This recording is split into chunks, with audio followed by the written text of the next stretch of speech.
Assalamualaikum warahmatullahi wabarakatuh. Perkenalkan, nama saya Fajratul Ifnani, NIM 205-231-243 dari kelas 4G Perbankan Syariah.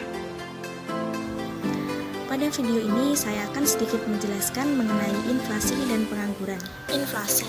Inflasi adalah suatu kecenderungan meningkatnya tingkat harga umum secara terus-menerus sepanjang waktu. Ada 3 komponen yang harus terpenuhi agar dapat dikatakan telah terjadi inflasi, yaitu kenaikan harga. Harga suatu komoditas yang lebih tinggi dibanding harga periode sebelumnya. Yang kedua, bersifat umum. Hampir harga semua komoditas naik secara umum. Yang ketiga, berlangsung terus-menerus. Minimal waktu perhitungan adalah bulanan untuk melihat kenaikan harga bersifat umum dan terus-menerus atau tidak.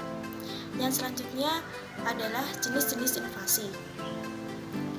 Yang pertama, menurut sifatnya, yaitu inflasi ringan di bawah 10%, inflasi sedang antara 10-30%, inflasi berat 30% sampai dengan 100%, dan hiperinflasi di atas 100%.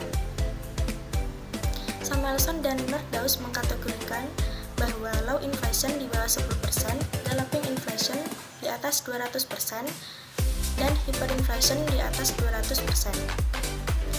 Menurut asalnya, yaitu domestic inflation, inflasi yang berasal dari dalam negeri. Dan yang kedua, import inflation, yaitu inflasi yang berasal dari luar negeri. Penyebab inflasi. Yang pertama, karena tarikan permintaan atau demand pull inflation. Yang kedua, desakan produksi atau distribusi atau cost plus inflation. Dan yang ketiga, inflasi campuran. Dampak inflasi. Yang pertama, dampak positif, yaitu masyarakat akan semakin selektif dalam mengkonsumsi. Inflasi yang berkepanjangan dapat menumbuhkan industri kecil dalam negeri menjadi semakin dipercaya dan tangguh. Tingkat pengangguran cenderung akan menurun karena masyarakat akan tergerak untuk melakukan kegiatan produksi dengan cara mendirikan atau membuka usaha.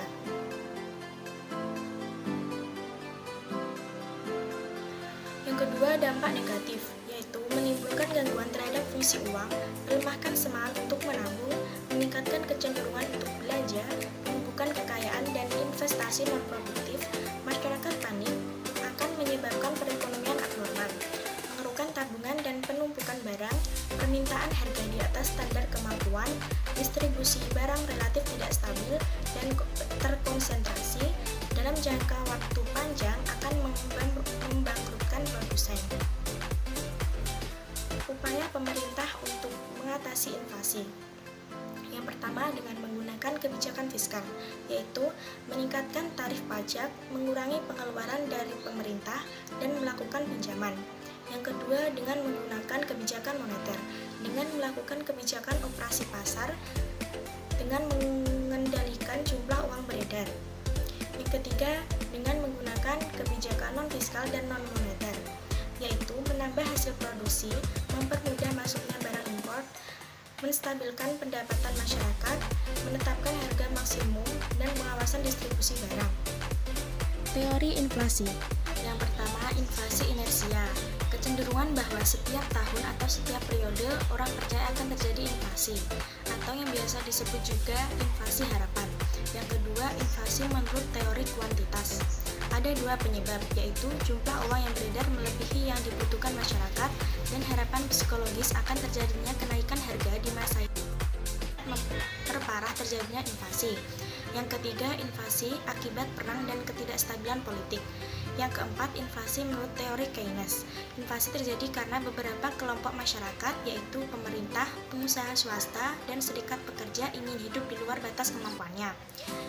Perhitungan inflasi.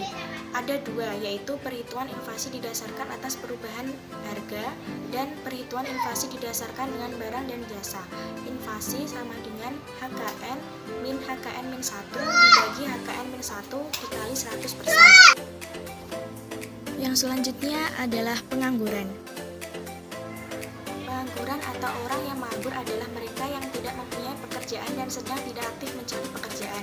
Kategori orang yang menganggur biasanya adalah mereka yang tidak memiliki pekerjaan pada usia kerja dan masanya kerja.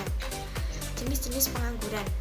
Yang pertama, berdasarkan penyebab terjadinya, yaitu pengangguran friksional, pengangguran konjungtural, pengangguran struktural, pengangguran musiman, pengangguran siklikal, pengangguran teknologi, dan pengangguran siklus. Yang kedua, berdasarkan cirinya, yaitu pengangguran terbuka. Pengangguran ini tercipta sebagai akibat pertambahan lowongan pekerjaan yang lebih rendah dari pertambahan tenaga kerja. Yang kedua, pengangguran tersembunyi.